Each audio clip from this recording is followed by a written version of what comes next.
findings of the independent investigation into a member of the Canton Police. So I'd like to read that before we start.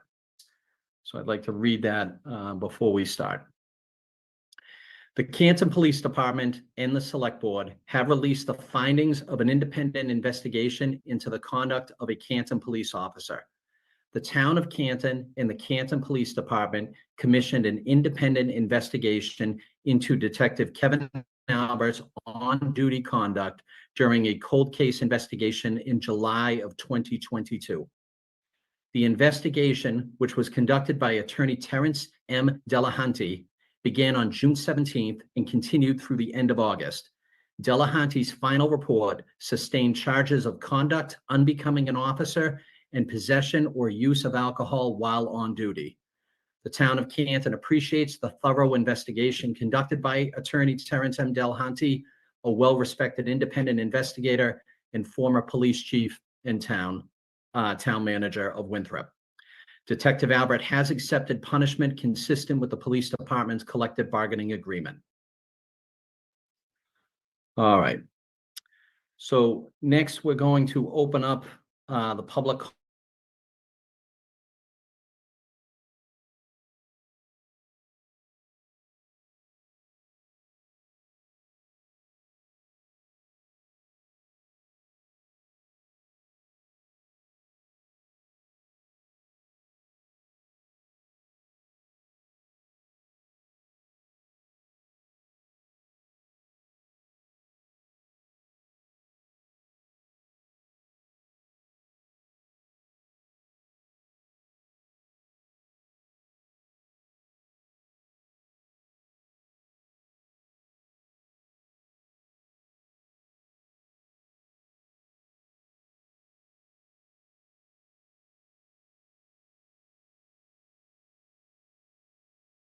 comment portion of the meeting.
me tell you, I can't even walk by down Washington Street without getting accosted by Jim Farris. And let me tell you something. You guys need to do something about that. You need to make him clean that Prius up. It's disgusting. It smells like cigarettes up and down the street. It's a real health hazard for the whole town. And don't even get me started. I know Chicken Parm Charlie, who's too scared to have these meetings in public because he's sitting at home drinking his extra large Dunkin' Donuts, extra cream and sugar iced coffee. He's sitting there like a coward, not saying, nodding his head, and he's pretending to be scared. And let me tell you another thing. All this witness intimidation nonsense that your police are doing, it needs to stop. Let the people protest. Let the people come down there and say, listen, you guys think, and I'll tell you, these people in front of D&E Pizza, they need to keep their hands to themselves. Their hands here than Brian Higgins after 5 whiskeys and gingers. Okay, you need to stop it. The corruption in this town is out of control, and I've had enough of it. And we need more people like Rita Lombardi to start replacing some of you lol cows up on there who sit there and do nothing. You won't even face the people. What are you scared of? You're scared of middle-aged women who are just upset about all the corruption in the town. It's out of control. All right. So you guys need to do something about it. And let me tell you one more thing. All right, thank you, Mr. Zabrowski. Thank you. It's up.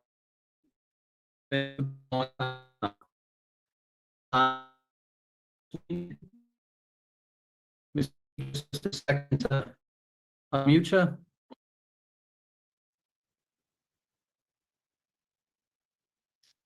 All right, you there, Ms. Sweeney? Yep, can you hear me? Yep, perfect. 2018 body on the road, 2018 drowned, 2018 car accident, 2019 suicide, 2020 suicide, 2021 Sandra Birchmore, suicide until it wasn't, 2022 Officer John O'Keefe, motor vehicle homicide until it wasn't, 2023 drowned, 2023 overdose, 9 unattended deaths since 2018 in Canton alone. For the record, my car is in excellent mechanical condition and I am not suicidal, just in case someone prefers even numbers. 34 Fairview Road. Canton PD was on the scene first in search for evidence. State police came later and claimed they found more evidence. Who stood up and said, no, we were there. That stuff wasn't there in the morning? No one. Instead, you let the state police waltz in, tap dance all over your integrity. And when they took a bow and exited stage left, you said nothing. You did nothing. You did not show us 1 ounce of integrity. Instead, you started clapping to the beat of their drum, helping them craft the narrative. And you're not free from sin, Select Board Chairman, Police Commissioner Loughran. We saw the video. She ran from the Sally Port instead of stopping the crime in progress. Now we have another officer who thinks it's okay to get drunk while carrying his badge and gun, proceeds to lose both in that drunken haze, and the only thing this town does is dock him 3 8-hour shifts. My God, what a joke doesn't come close to covering that one. What a total and utter disgrace. This select board are the police commissioners of this town, and you're okay with that? This board's not going to stand up and say, no, that's not okay? Seriously? We've already had 1 drunken incident in town that cost us $300,000. How many more drunken incidents out there that we don't know about? We know how leadership works in this town. Don't ask, don't tell, do it in executive session. You had a chance to set an example, Helena. Instead, what you effectively said to this town is, our force is a band of merry men that can do whatever they want with reckless abandon. We know there's good cops on our force that want to uphold their oath. The sad fact is you're dragging them down into the gutter with you. They deserve better than that from their chief and from their select board. You wanted to give her 1 more year to see how she'd perform, Mike. I guess we have your answer. Fix the messes my officers make with a minor slap on the wrist for appearance's sake. And how safe is this town when the select board is too scared to show up in town and face the citizens? Change happens 1 decision at a time. Every decision causes downstream ripples. You had the opportunity to make a change, Mike. Instead, you used your power to give Rafferty another year. New ripples. One day, those ripples will crash into someone else's. That crash causes new ripples that choose their own path, and control is gone. When unrestrained ripples flow in all directions, the innocent become collateral damage. You own every single ripple of destruction that comes out of that station, Mike.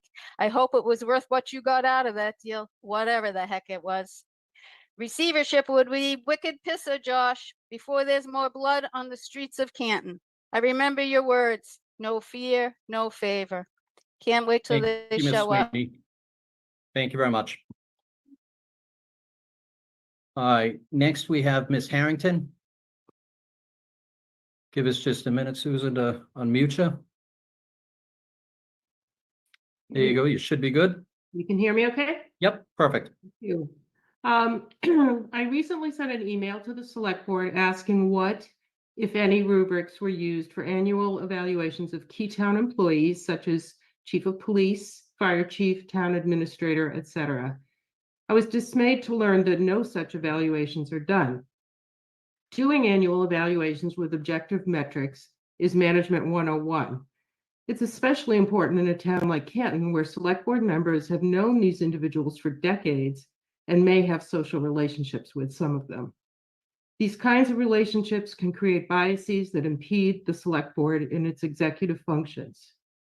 Moreover, a thoughtfully conducted annual review is an opportunity to assess goals that were or were not accomplished and in the prior year and make a plan to improve in the coming year. I implore the select board to adopt an evaluation process and share the results of these evaluations with the citizens, just as the schools committee does with the superintendent. On a separate note, I want to take this opportunity to encourage the select board to return to in-person meetings. I support the board's right to maintain order, and enforcing time limits for speakers is necessary toward that end. Our bylaws also clearly state that the board is well within its rights to ask anyone who is being disruptive to leave, and if necessary, ask a police officer to escort them out. I do think, however, that what got us here is your unwillingness to truly listen. Everything in your demeanor conveys your contempt for the citizens who bravely stand up to state their concerns. I recently listened to an interview with Dr. Anthony Fauci, who is recalling the difficult confrontations he had with activists in the early days of the AIDS crisis. Organizations like ACT UP were howling mad and not afraid to show it. Wisely, Dr. Fauci met with these activists, listened to what they had to say, and engaged in a constructive and respectful dialogue. The result is that they came to be allies and even friends. Express our concerns and be heard. This is even more important when you don't like what the speaker is saying. Take a breath and try to put yourself in the speaker's shoes. Face-to-face interactions will always yield better results than digital ones. We don't always have to agree, but if we can listen respectfully to one another, we can move forward. Thank you. Thank you, Ms. Harrington. Next, we have Gina Franco.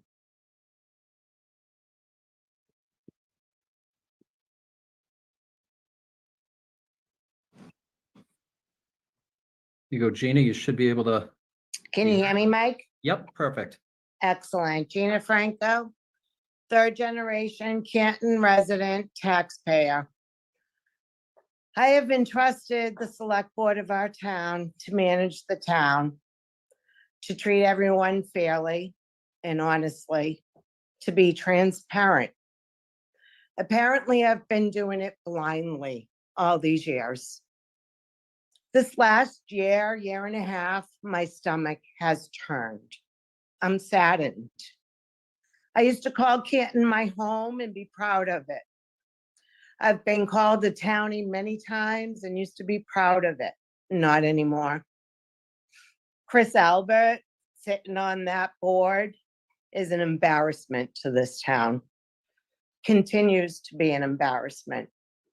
He shouldn't be sitting up there, in my opinion. Treatment of townspeople I have seen in recent public meetings, specifically the police audit committee meeting. Bob McCarthy, who, in my opinion, wrongfully was appointed as chair to the police audit committee. He was the most opposed to it, as we all know. He needs to go. His treatment at that meeting to our townspeople was unfair, very biased.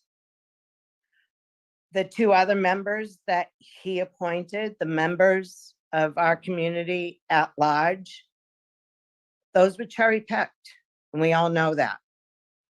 That is wrong. I'm in favor of the police audit.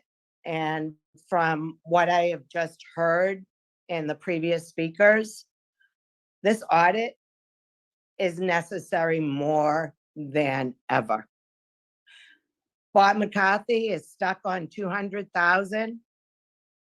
If it's 200, 300, 400, we need it. I pay a lot of taxes in this town on multiple properties, and I have done for years. I want my town back. I want in-person meetings back. I am unsure what you are afraid of, but you've been elected to represent the town of Canton and its residents and taxpayers, and I am one of them. And I'm embarrassed at this. So please come together and do what is right for the townspeople. Thank you. All right, thank you, Ms. Franco. The only other person who has their hand up is Jen, but there is no last name. So Jen, if you can change your screen identification to first and last name, we'll call on you. And if not, we're going to move on.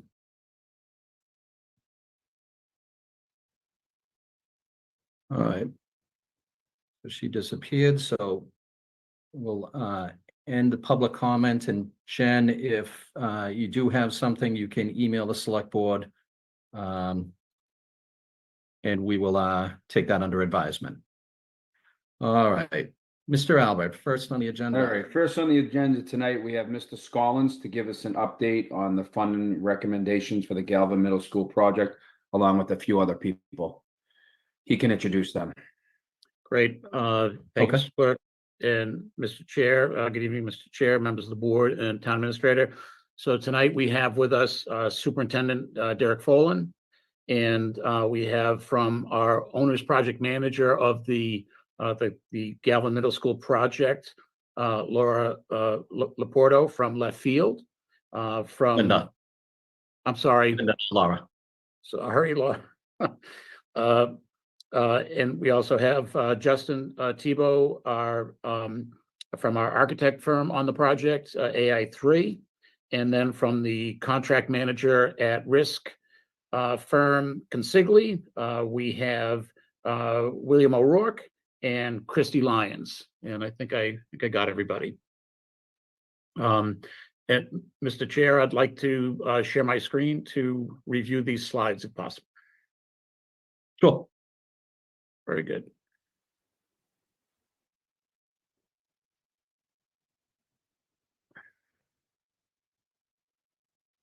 Okay. So we're here to, I'm here to discuss the funding recommendation for the William H. Galvin Middle School project, which has been being worked on for the last almost couple of years now. And so now we're moving into the funding phase of this. On these slides here, I just want to let you know what we'll be covering. So it's you'll know when we're getting closer to the end, because there's a lot of numbers here. The total project cost, the during construction financing, the permanent financing and taxpayer impact, Norfolk County Retirement System pension assessment savings, which can be a factor in funding the project, single family value ranges and taxpayer impact, debt limit, which is a popular topic for a project of this scale. And then the last page is the annual bond payment funding components and taxpayer impacts for those who would like to see the details that support all of this. So starting with the total project cost estimate.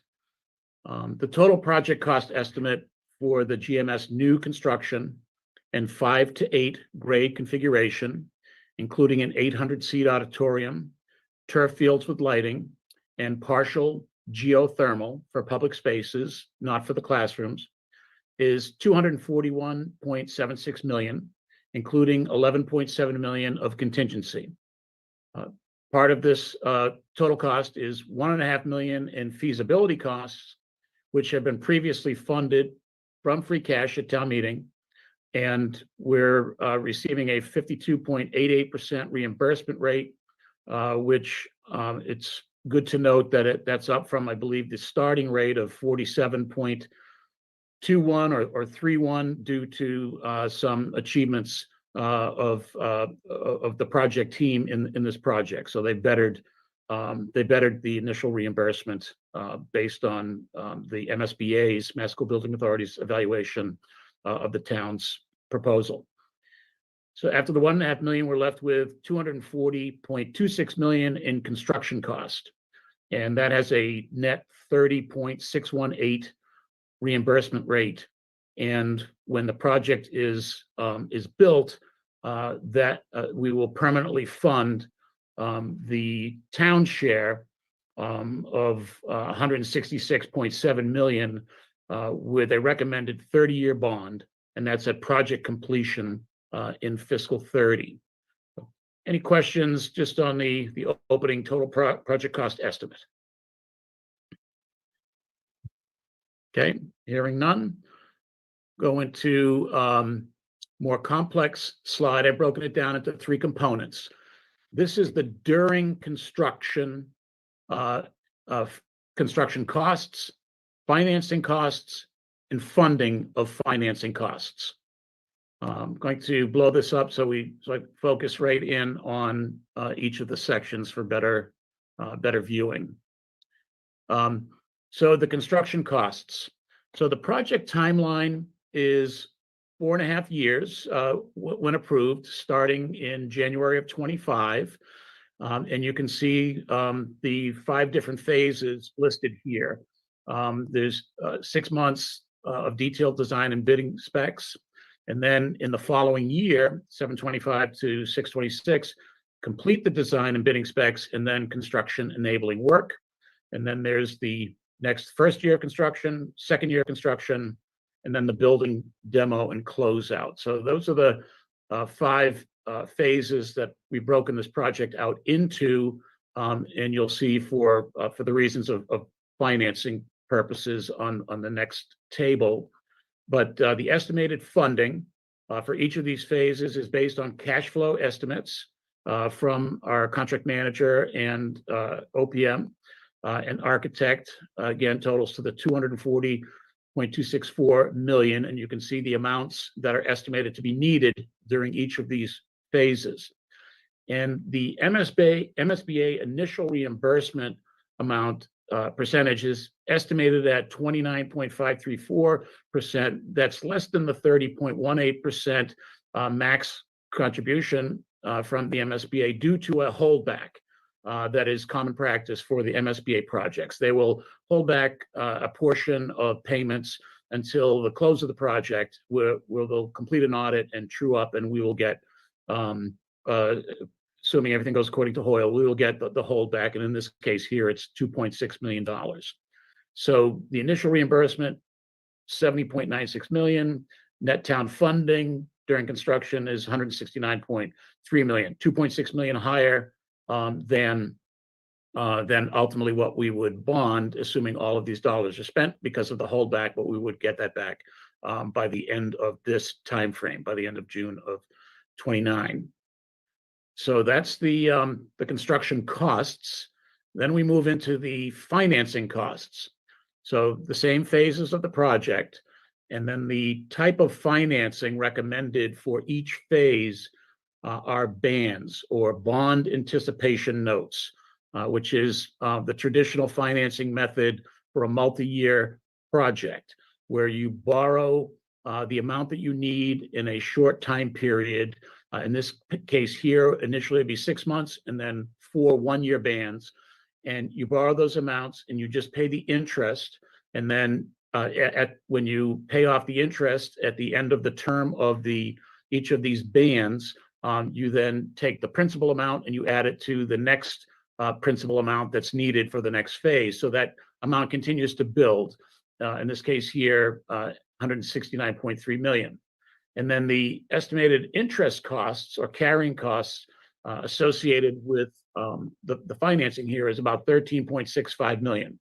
That's obviously going to vary depending upon the total cost of the project, which could be less in the actual financing that we get, but this is a good proxy for that. And this is basically the cost of the project to the town during this construction phase, during this 4.5 years. Then we move on to the funding of these financing costs, these during construction financing costs. So there are multiple sources of funding that are being recommended here. First is the Capital Stabilization Fund. For the last 3 years, the town has been voting $1 million a year into the Capital Stabilization Fund. And the recommendation is that we continue to do that for the next 5 years to build up funds to pay carrying costs. And that would be $8 million. We will also have the MSBA feasibility reimbursement of about $793,000.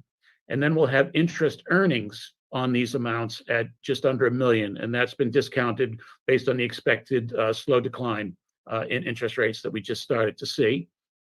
And then recommending that we use unused tax levy capacity within the levy limit, not excluded debt, but within the levy limit of about 3.9 million in fiscal years 28 and 29. All of those funding sources combined would match our estimated carrying costs of about 3.65 million. So the takeaway here is that if we follow this plan, then there would not be any excluded debt tax levied on the taxpayers during this time frame. It would be fiscal 30, which starts in July of 29, when excluded debt tax would start, which would be about 5 years from where we are today. So the intent is to fund all of the financing costs through these methods here, not by using excluded debt tax until the permanent financing. Before I move on to the permanent financing slide, any questions on the during construction financing slide? Any questions from members of the board?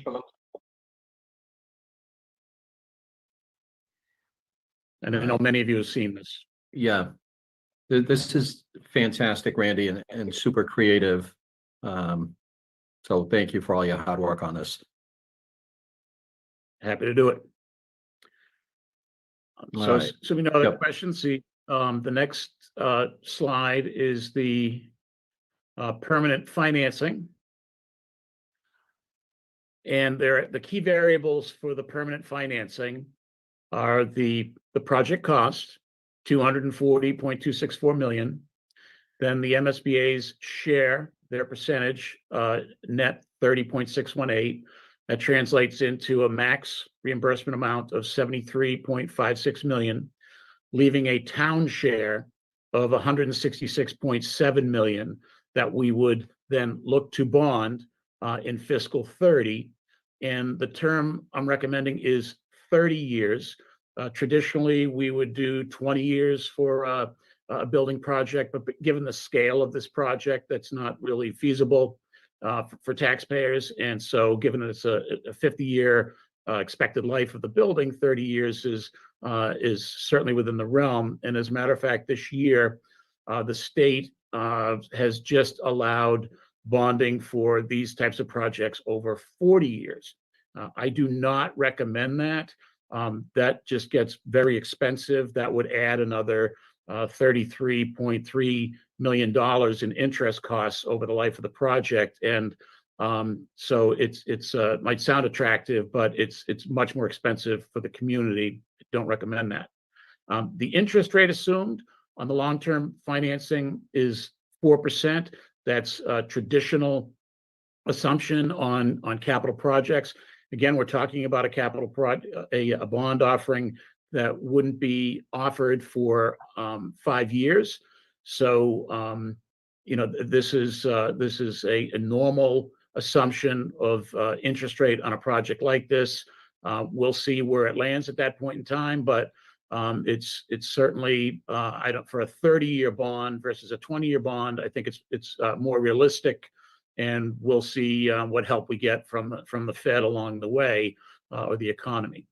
And again, the intent is to issue the permanent financing in fiscal 2030, which starts in July of 29. So then, sorry, move on to the excluded debt estimated impact on the average residential tax bill, or the ARTB. So I've broken this down into 4 lines here, 4 components. So the first line to understand is the impact of existing excluded debt that the town is currently paying. So from today to fiscal 2030, excluded debt tax will drop there by $40. And by the end of this 30-year bond, it'll drop by $87 due to the payoff of 4 existing excluded debt projects. And those would be the high school, the Hanson School Addition, Bolivar Pool, and 1860 Washington Street, AKA St. Gerard's. So we've got that working for us, is that excluded debt tax is dropping from the start. Then the first line, the second line here, if no other funding sources besides excluded debt, so just it's all excluded debt, the estimated first year impact on the average residential taxpayer, $886, with an average of $608 over the 30 years. And that is paying the $270 million of debt service. It's the $166 million in principal, plus another $103,000 in interest. So that's if no other funding sources. But we do have other potential funding sources. So the third line represents adding $96 million into the mix here to fund the excluded debt, so that the taxpayers don't have to pay it out of excluded debt. So if we use unused levy capacity, the Galvin Middle School excluded debt impact on the average residential tax bill starts off at $732 in year 1, and on average $365 over 30 years. So what you need to understand here is that we're currently not taxing to the levy limit. And so we do have capacity here. And we've been reserving this capacity just for this purpose, to be able to fund a large capital project like this. So taxpayers have been getting a break since fiscal 2022, so for the last 4 years, and will continue to do so based on this recommendation through 2027, and saving the taxpayers over $10 million over that time frame. But then in fiscal 28, to help start to pay the carrying costs, and then in fiscal 30 to go towards the excluded debt costs, that would reduce the impact on excluded debt down to these numbers here. And again, adding $96 million into the funding equation, leaving $174 million for excluded debt tax. And then the other option is, the other funding potential is if we use unused and pension assessment savings, which I'll describe. The GMS excluded debt impact on the average residential tax bill starts off at $499 per average residential taxpayer, and averages out to $198 on average over the 30 years. Now, what is this pension assessment savings? So the town's pension liability, and that's through the Norfolk County Retirement System, is scheduled currently, based on the current actuarial analysis, scheduled to be fully funded by the end of fiscal 29. And we've estimated approximately $7 million in savings starting in fiscal 30. And so the result above is achieved by using about 44% or 3.1 million of the savings for the first 10 years of the excluded debt bond, and then tapering down the use of the savings to zero over 25 years. Before I move on, I was going to talk about pension assessment savings in the next slide, but before I move on, any questions about what you're seeing here? So Vandy, I know you said it's estimated, but if that changes, how does that impact the formula? Or are you confident that those are the numbers? Well, the unused levy capacity is a given. Yeah. So if we dedicate that unused levy capacity, that will be the impact in today's dollars. Yep. And then the pension assessment savings is based on the latest actuarial analysis from Norfolk County. They do update it. It doesn't stay static. I'm expecting it to be updated again, probably, within the next few months. And when that's done, we'll update accordingly. My understanding is that without seeing the impact of an updated analysis, is that the fiscal 2030 may or may not be impacted. So it would just be a question of when. And my understanding is even if there are tweaks to this, the when likely wouldn't vary by more than 2 years. That's my understanding from a member of the board of Norfolk County Retirement System and the executive director of Norfolk County Retirement System. So I'm confident that we will definitely have savings because Norfolk County has been making incredible progress towards this liability for decades. And we're getting close to the end. And so this has been the date that every community within Norfolk has been anticipating, as the other communities also have plans to utilize these savings for priorities in their town. One community I'm aware of is looking to do the exact same thing that we would be doing here. Okay. So I'm confident there'll be savings. The timing based on an updated actuarial analysis is really the only thing that I believe would could possibly move. Okay. Any other questions from the board before Mr. Scollins moves on? All right. Okay. Next slide, sir. So here is the estimated Norfolk County Retirement System pension assessment savings. So I'm showing you here is what the assessment has been back in 2019. It's been $5.25 million a year. That's something that taxpayers pay right out of the general fund here, and that's ratcheted up to FY25 this year, where we paid $7.56 million. So it's a number that does grow again because Norfolk County is aggressively funding to get to full funding by 2029.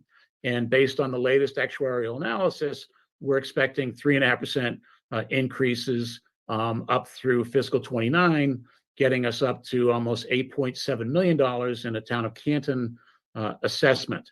And then, if fully funded, all of the unfunded liability would be paid for, and therefore would only be on a current pay basis. And then the assessment drops in fiscal 2030. It would drop dramatically. Here, based on the calculations I've extracted from the actuarial analysis, it could drop by $7.75 million, but I'm trying to be conservative and assuming that the savings, maybe it'll be closer to $7 million, and then we would have a more reasonable or rational current pension assessment going forward from there, because the unfunded liability will be paid, and therefore those dollars that used to be going to the unfunded liability won't be going there, and they'll be freed up dollars that can be used for town priorities.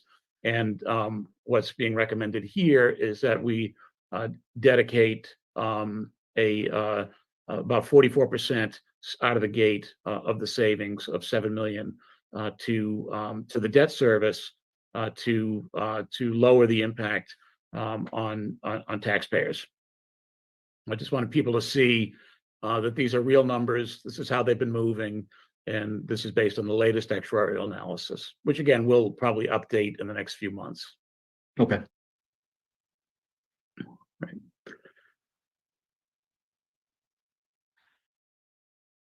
So I've given in the 2 slides ago, I gave, average residential taxpayer impacts. Here, I've tried to stratify the expected impacts by $100,000 ranges of single-family property values.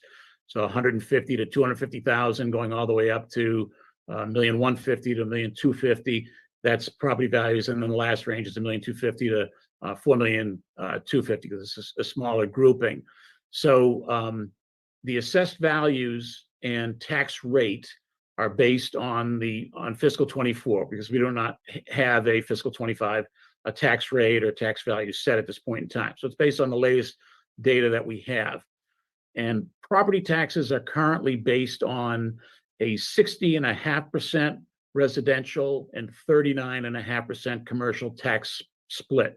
It's the best tax split that residential taxpayers can have. It can't really move much further than that, and that comes from recommendation from the Board of Assessors, and the Select Board ultimately make this recommendation, as they have every year.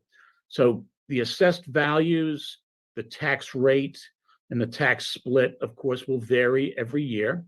And the average assessed value of all residential properties currently $725,700. So that's everything, not just the single-family properties listed here, but 2-family, 3-family, scraps of land that are zoned residential, etc.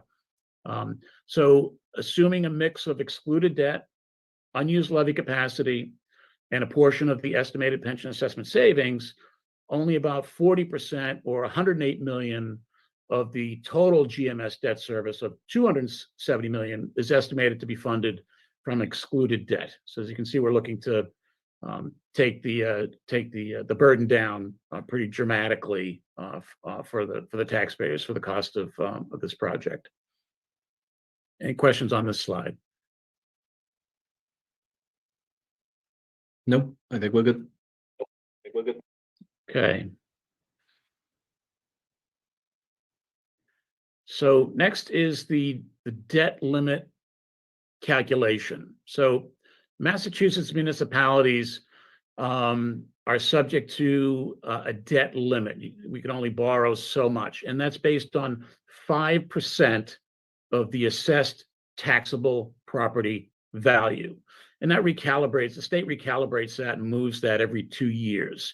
So currently we're at 7.68 billion, and the 5% limit is 380.4 million. That's our debt limit today, versus a gross debt that the town carries all in of just over $1 million. However, within that 69 million, there is debt that is considered outside the debt limit. It does not count against the debt limit, and that's water and sewer debt. And currently the water and sewer debt totals 37.5 million. So the net debt that the town of Canton has today that is subject to the debt limit is 31.5 million. So the remaining borrowing capacity that the town has today is just under 349 million.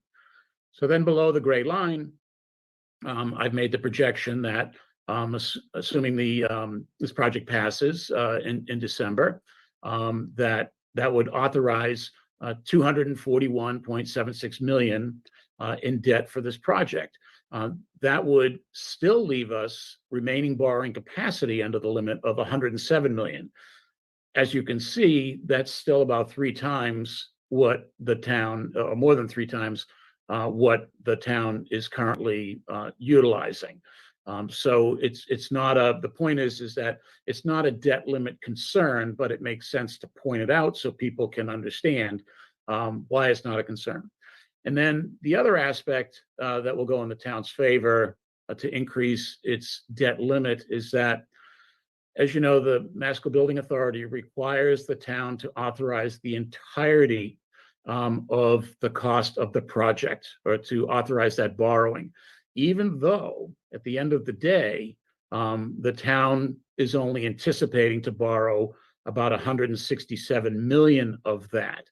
So we have to carry that until the permanent bonding happens in fiscal 2030.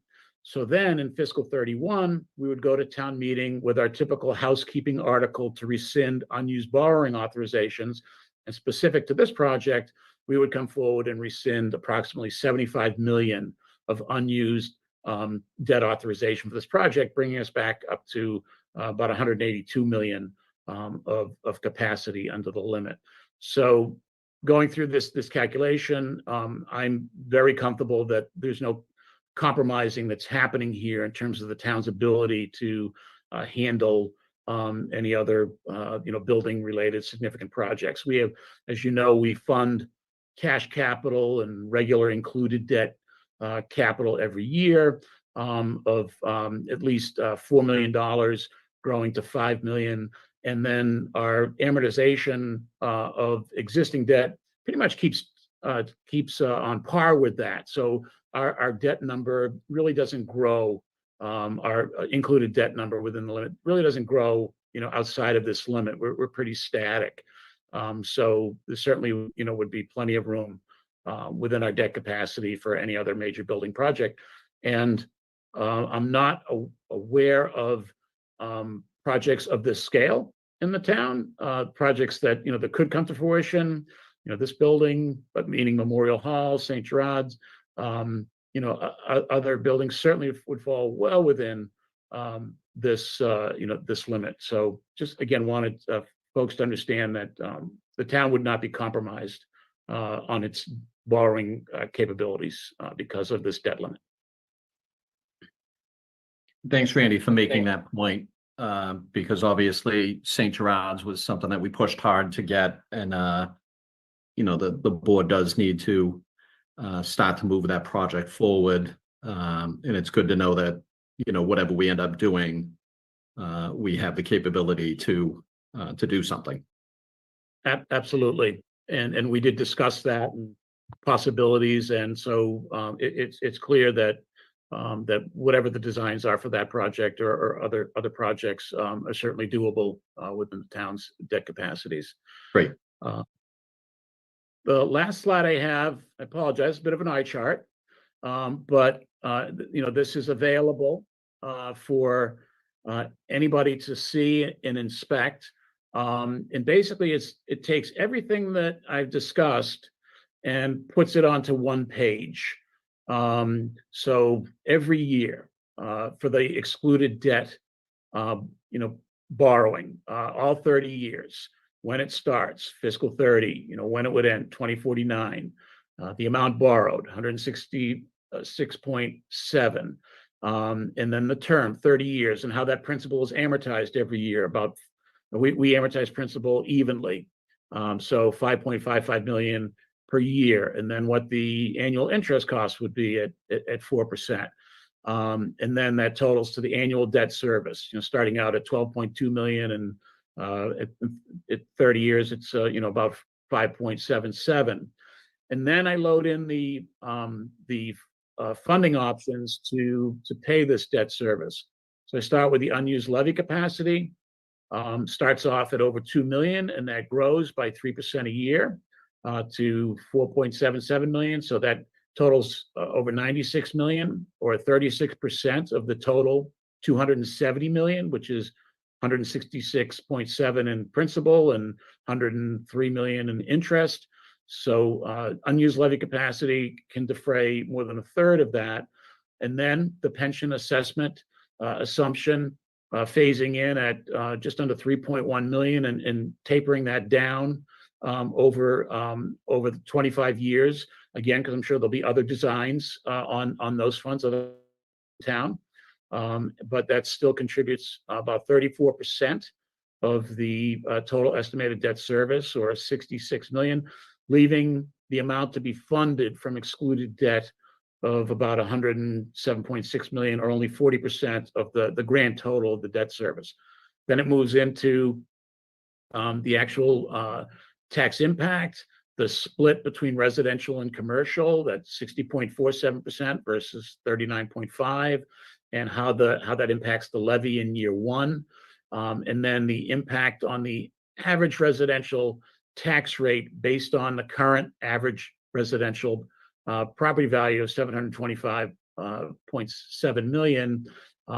That totals 74 cents per thousand, which rolls up to $539 for the average tax bill. But then when you include the excluded debt that we're paying off, by the time we get to 2030, our excluded debt will already be down $40 from where it is today on the average residential tax bill. And so that gets you down to $499.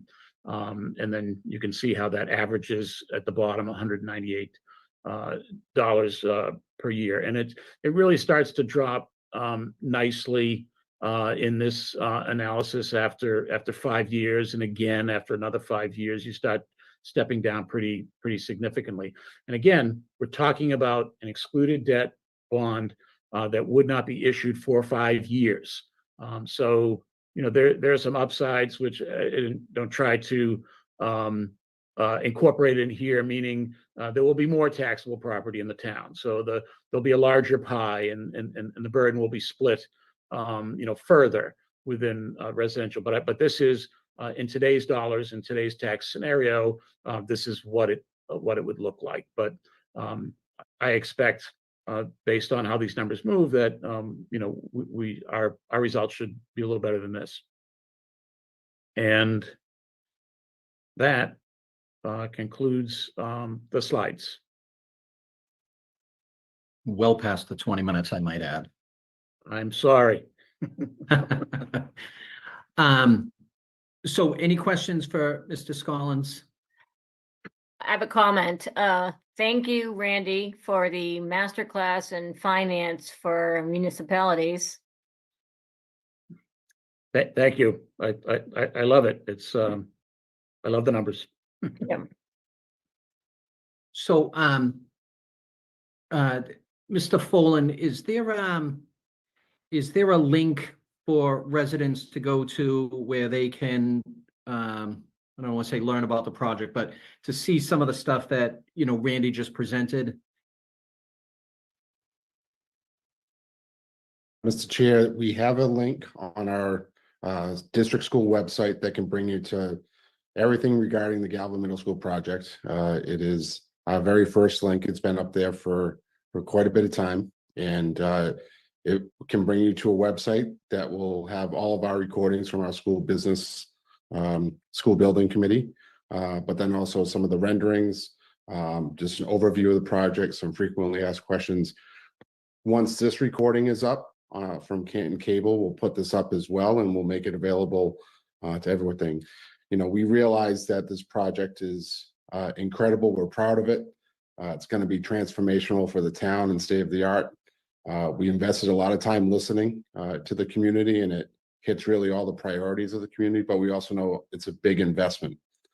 So it's important that we make it very transparent around what some of the funding options here are. And Mr. Scollins, thank you as well. I couldn't agree more. That was a masterclass, and looking at different levers and creativity to mitigate the impact on taxpayers and being very thoughtful about the process. So we have a great website, and again, the best way to go to it is go right to our district website, Canton schools, public schools. Okay. And on the website, is there an email if somebody has a question that, you know, might go to a host of people, or does it just, like, if somebody has a question, they go on, you know, and maybe it's a question for Randy, or maybe it's a question for yourself, how does that get routed so that people are educated going into a special town meeting? At this point in time, I'll share everyone my email, foland@cantonam.org, and I can disperse it with the team. Okay. We're joined here by Left Field and AI3 and Consigli. I can route something to Mr. Scollins as well. But, you know, really just reaching out. I'm the chair of the school building committee and then superintendent as well. So I'm happy to field all questions and direct them to the team member that's most appropriate. Okay.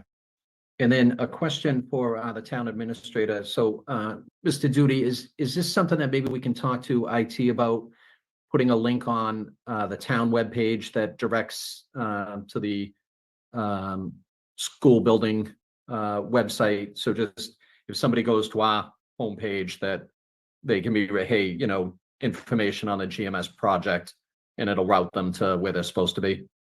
I can certainly talk to Mr. Jutras about that. And based on my experience, it's well in his capability to do something like that. So It was rhetorical because I know that's he what I can do it. figured. All right. Questions from members of the board? All right. Superintendent Folin and Finance Director Scollins, I appreciate all the work. Everybody joining the meeting as well. Thank you very much for being on call in case we had questions, but you guys are well prepared for this. Great. Thank you for your patience. All right. Thank you, guys. Thank you. Thanks, Randy. Thanks, guys. All right. Next on the agenda, Mr. Albert. All right, next on the agenda is the Affordable Housing Trust request for support from the Select Board for CPA application for funds to fund the Trust's Housing Production Fund. Kevin Shea is here to speak on this item. Good evening, Mr. Shea. Can you hear me, Mr. Chairman? Yep, perfectly. Thanks. Through you, Mr. Chair, I'm here tonight on behalf of the Affordable Housing Trust requesting support for the trust application for CPA FY26 CPA funding to create a housing production fund. A housing production fund would be a vehicle where we would give financial incentives to developers to produce more affordable housing within the town.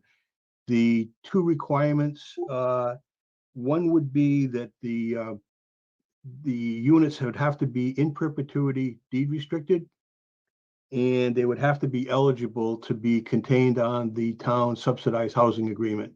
So those are the two basic agreements that these would follow.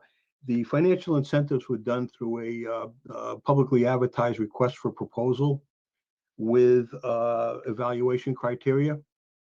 And basically, we could either do quarterly rounds or maybe monthly rounds. That's not determined yet.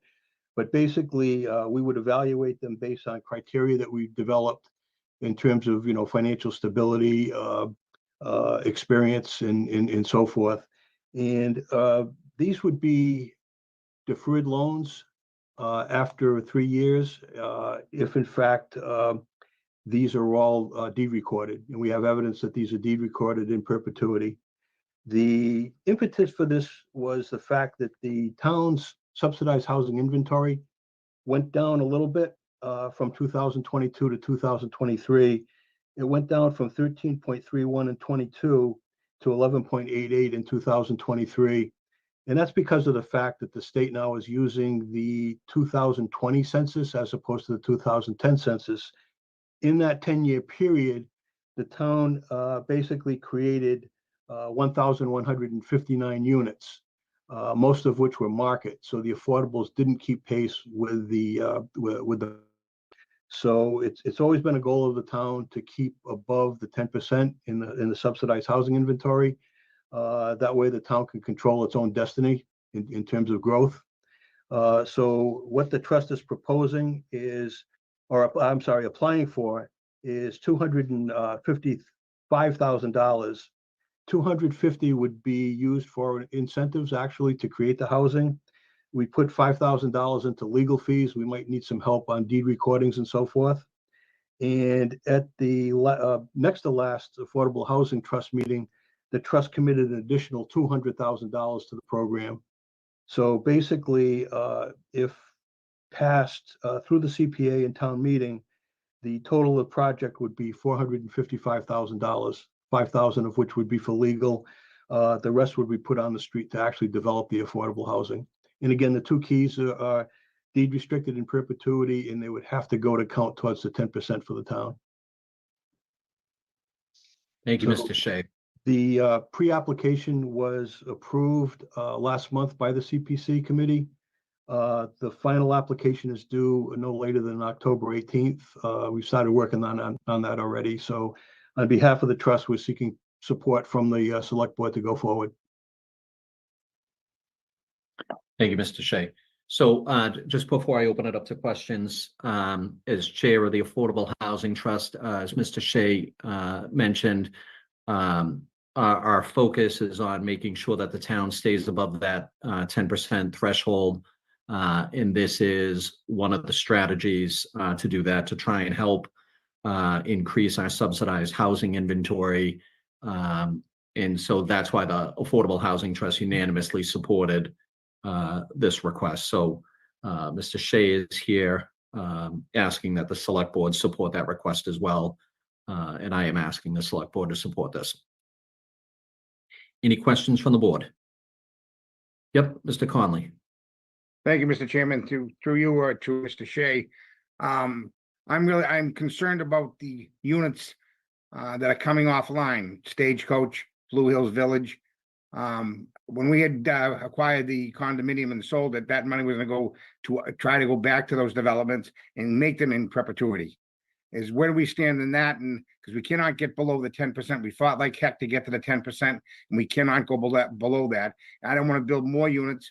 I do want to build more units for affordable housing. I take that back. But my number one goal, and I thought it was all along, to keep the ones that are going to come offline and get them back online. So do you know where we stand with that, Mr. Shea or Mr. Lochran? And this, if I part two of the question, this will be controlled by the Affordable Housing Trust that was put. Yes. Okay, Yes. thank you, sir. That's a good point, Mr. Conley. We have basically three projects, Lamplighter, Canton Village, and I believe Pequot Village, for a total of 296 units. They're what they call expiring use. Most of the ones in town are in perpetuity. These aren't, and they have an expiring use. They're down the road a few years. So one of the things we're trying to do is contact all the current owners to see where they stand on that. But in the meantime, to put this program in place to catch up a little before we get to that point. And this was discussed at the last trust meeting, or concern at the last trust meeting also. And I'm in the process of trying to get to all of the different owners, just to basically see where they're at, what their intentions are.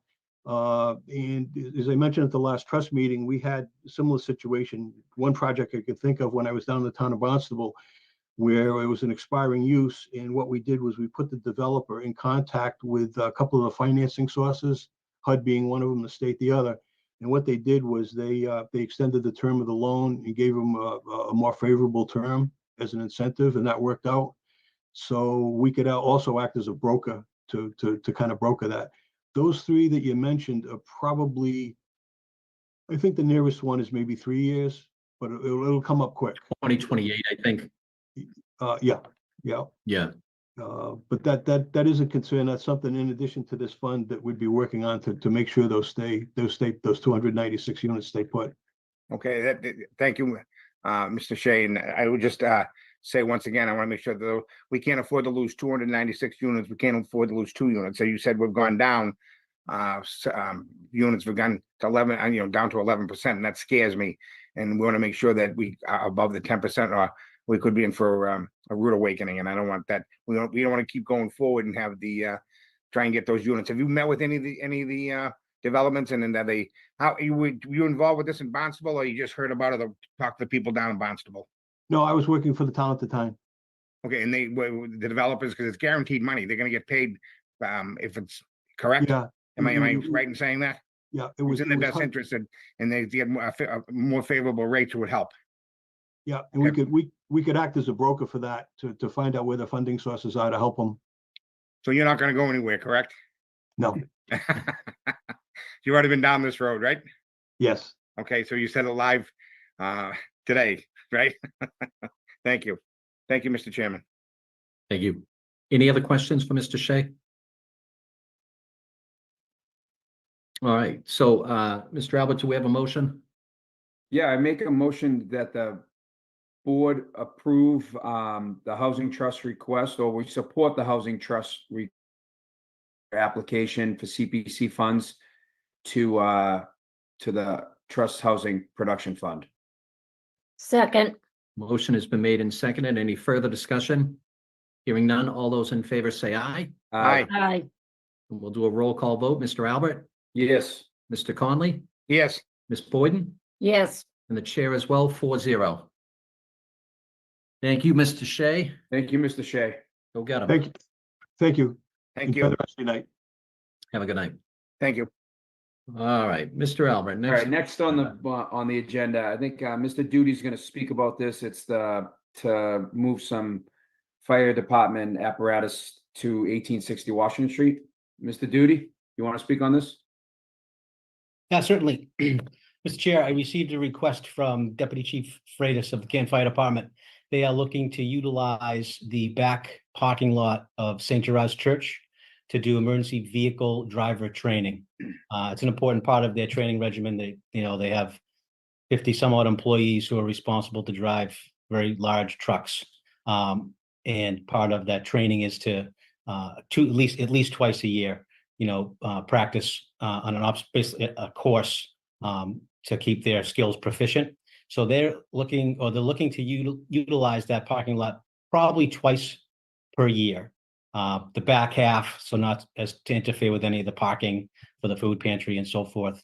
And they would set up a course that they would, remove when they were complete with their training. So they wanted to ask permission to use that lot. I don't have the dates yet. Probably wouldn't commence until early spring. Okay, and Mr. Duty, is it a weekend thing, or is it they'd set up for the week and then rotate employees in, or you don't have that? Well, typically what they would do is it would probably be a weekday morning training. They're trying to catch two groups at Yep. one time. One leaving, one coming, Yeah. yep. Yeah. Okay, and then no lights and sirens for this. This is strictly just No. driving. Strictly driving. It's all low speed Yep. training. Okay. Any other questions for the town administrator, former chief?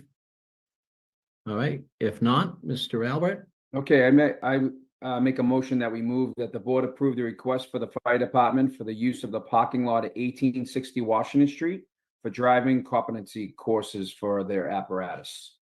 Second. motion has been made and seconded. All those in favor, please say aye. Aye. Aye. Aye. We'll do a roll call vote. Mr. Albert, Yes. Mr. Conley, Yes. Ms. Boyden, Yes. and the chair as well, 4-0. All right, next, Mr. Albert. Next, I move that the board refer proposed zoning articles for special town meeting to the planning board.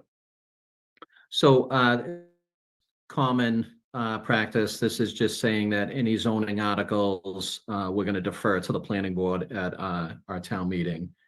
So this is pretty standard. So was that a motion? I'm sorry. Yep. Do I have a second? Second. Motion has been made and seconded. Any further discussion?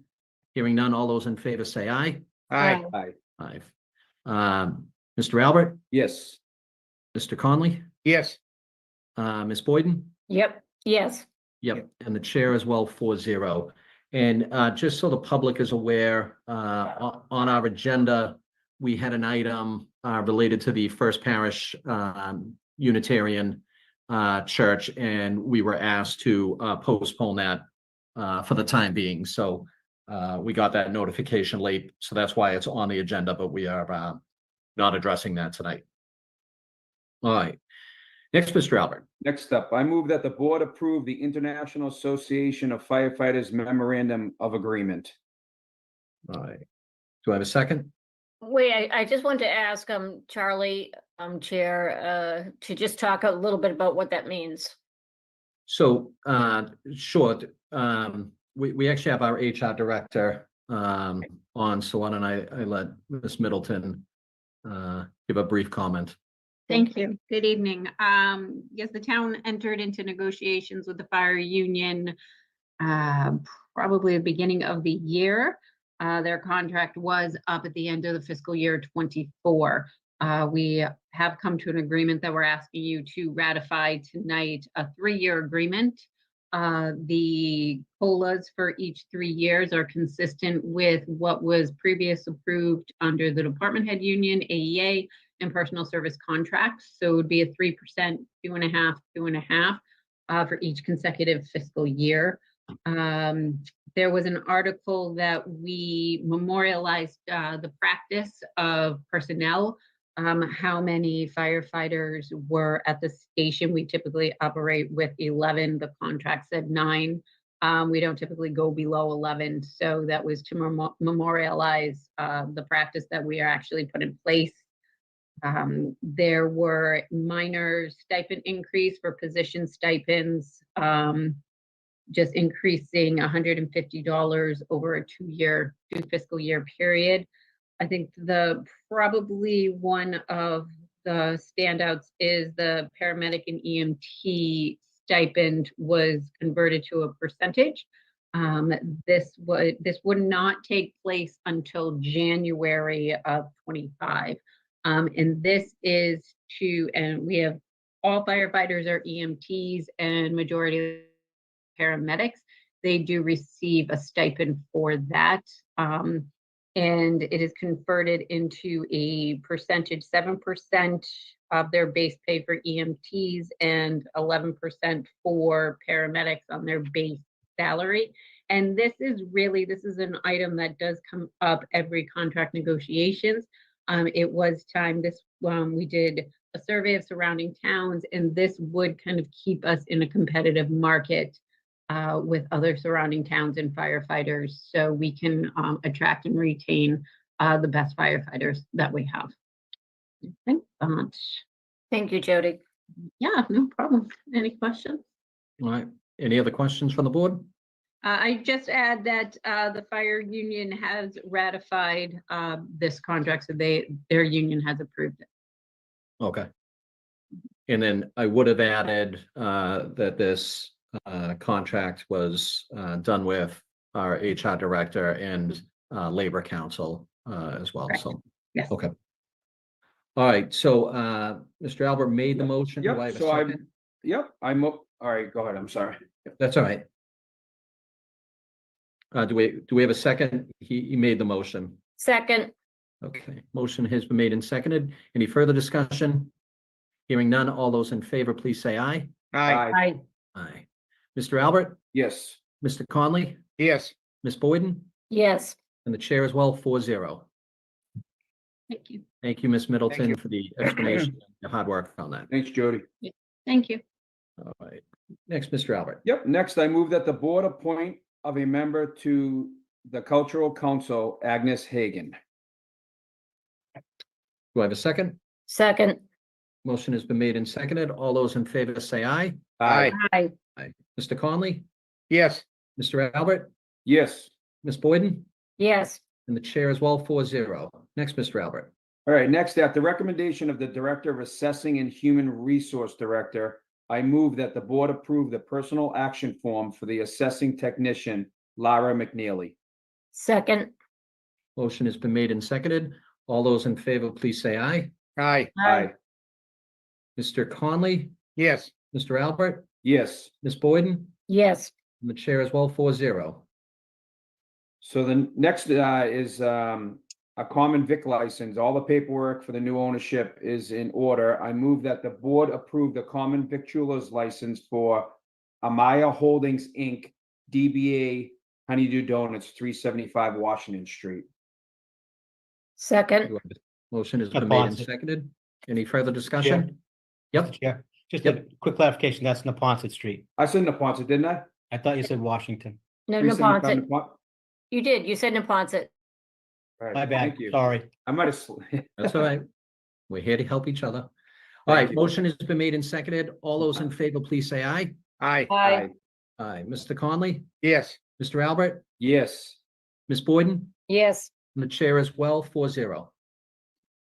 Next up, I move that the board consider approving the request for a block party to be held on Prospect Street sidewalk of 76 and 91 Prospect Street on October 6th, 2024, between the hours of 3 p.m., 6 p.m., the rain date being October 20th, 24, 3 p.m. to 6 p.m., contingent upon fire and police approval.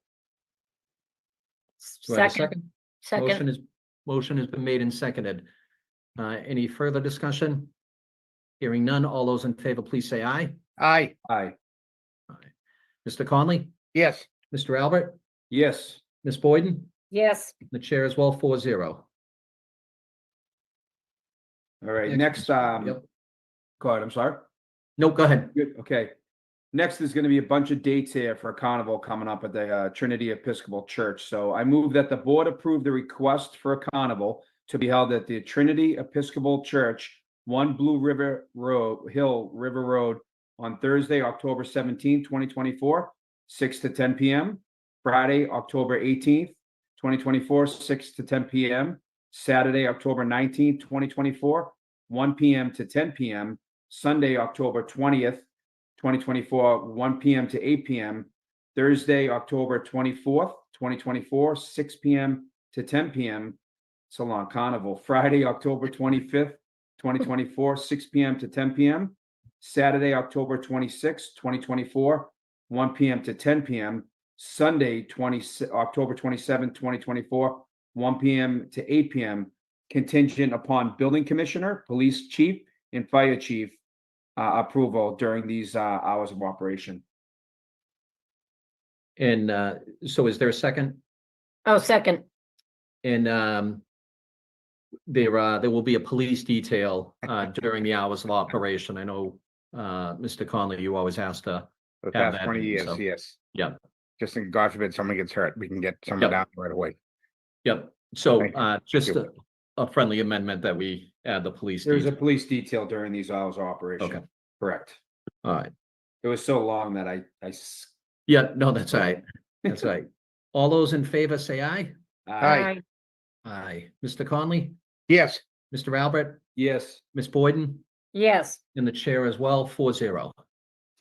Next, I move that the board accept and authorize the use of the gift in accordance with the term thereof under Mass General Law 44 subsection 53 of $12,500 from Outfront Media for 120 Cedar Street. Do I have a second? Second. Motion has been made and seconded. Any further discussion? Hearing none, all those in favor, please say aye. aye, Aye. Mr. Conley, yes, Mr. Albert, Yes. Ms. Boyden, Yes. and the chair as well, 4-0. Okay, next up is a request from the Department of Elder and Human Services. It's a rate increase due to COVID. I think Mr. Duty maybe wants to speak about this. Charlie? Sure, yeah, Mr. Chair, this is from the Department of Elder and Human Services, their purchase of their new bus. Of course, with, the initial estimate for the vehicle, the price has changed as we anticipate with all our vehicle purchases now. And the department needs $17,500 additional to complete the purchase of that vehicle. They are also trading in a vehicle. I think they gave them $7,500 for that, but they're still 17.5 short. So I recommend that we utilize the Brightview mitigation account to make up that shortfall. Thank you, Mr. Duty. Any Mr. Chairman? questions for our town administrator? Mr. Chairman, can I make just a friendly amendment? Yes. Instead of 17.5, I'd feel a little more comfortable because the estimate I saw was right around 17.5, not to exceed 20. Is that all right, Yep. Mr. D? Yep, that's fine. Okay, thank you, Mr. Chairman. That's fine. Because we So- need that bus. That's the big bus. That's the biggest bus we need. And it carries the 2 wheelchairs for the folks. So we need that Yep. bus as soon as possible. And it's due to come here soon, but I don't want to take a chance of missing that. Yep. Okay, No, thank you. so, Mr. Albert, the amount will that just be motion. up to Yep. 20,000. I got it, yep. I move that the board approve the request for the use of mitigation for up to $20,000 for a bus purchase for the Department of Elder and Human Services from the Brightview mitigation account. Second. Motion has been made and seconded. Any further discussion? Hearing none. All those in favor, please say aye. Aye, Aye. Mr. Conley, yes, Mr. Albert, Yes. Ms. Boyden, Yes. the chair as well, 4-0. Okay, next up, we have a taxi license renewal. All the paperwork is in order for this renewal. I move that the board approve the taxi livery license renewal for Sunshine Livery. Second. Motion has been made and seconded. Any further discussion? just one quick question, Mr. Chairman. Yes, sir. Just wait, all the background checks will be done. As the police usually do the background checks on the drivers to make sure everything's okay. Quality check. So I suspect so. The notes that we have is the paperwork is all in order, Okay. but Mr. Duty, if you can just have Ms. Chameleon send an email confirming that. I shall. It is, but I want to make sure. Yep, all right, Thank you. yep. All right, all those in favor, please say aye. Aye. Aye. Mr. Conley, Yes. Mr. Albert, Yes. Ms. Boyden, Yes. the chair as well, 4-0. All right, next up, we have the vendor warrant total for the week of 9/13/2024, $1,493,244.12. The payroll warrant total for the week of 9/13/2024, $450,938.98.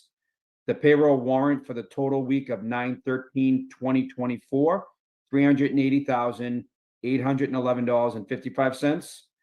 The vendor warrant total for the week of 9/19/2024, $2,946,229.62.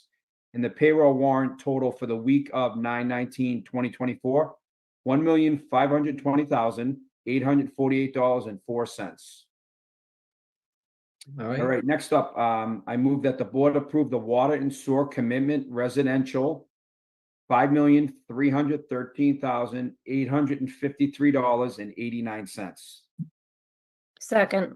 motion has been made and seconded. All those in favor, please say aye. Aye. Aye. Aye. Mr. Conley, Yes. Mr. Albert, Yes. Ms. Boyden, Yes. the chair as well, 4-0. Okay, next, I move that the board approve the water and sewer commitment final bills, $17,590.89. Oh, Do I have a second. That's okay. Motion has been made and seconded. All those in favor, please say aye. Aye. Aye. Aye. Mr. Conley, Yes. Mr. Albert, Yes. Ms. Boyden, Yes. and the chair as well, 4-0. Okay, next up is I move that the board approve the minutes from the select board meeting of September 10th, 2024. Second. Motion has been made and seconded. All those in favor, please say aye. Aye. Aye. Aye. Mr. Conley, Yes. Mr. Albert, Yes. Ms. Boyden, Yes. and the chair as well, 4-0. And then, Mr. Albert, we had two We got- topics that came in. Let's do those first. All right, we'll do those. Next up is, these are topics not anticipated. I move that the board approve the request to hold a block party on Pinewood Road, October 5th, 2024, from 3 PM to 8 PM, contingent upon building, police, and fire approval. Second. Motion has been made and seconded. Any further discussion? Any questions?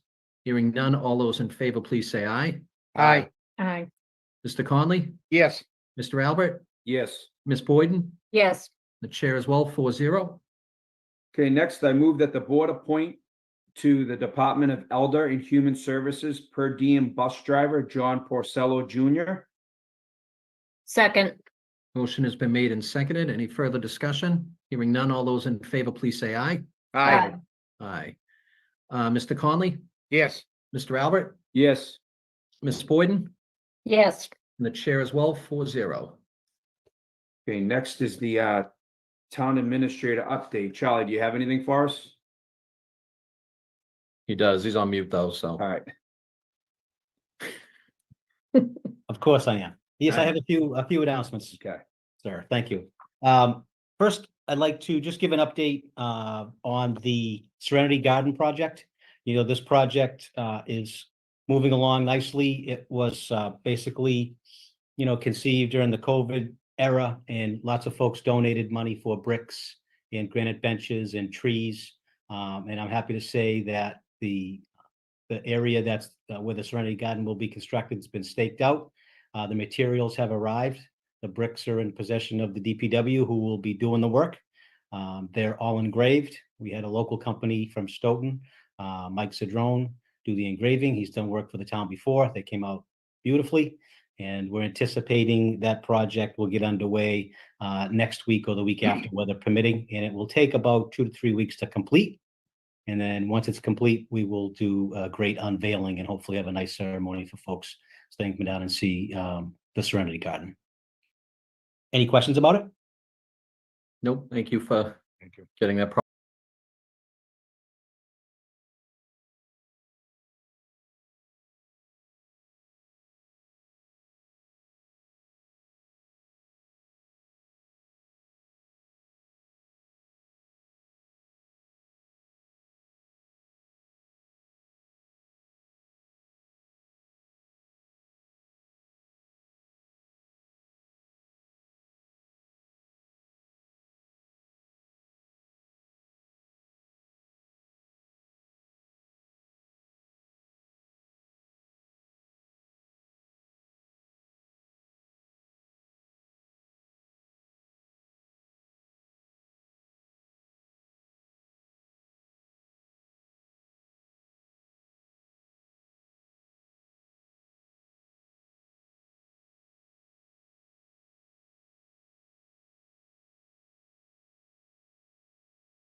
during the month of October. The first will be on Friday, October 4th at 10:30 a.m., and it will be located at the Senior Center.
Via Zoom.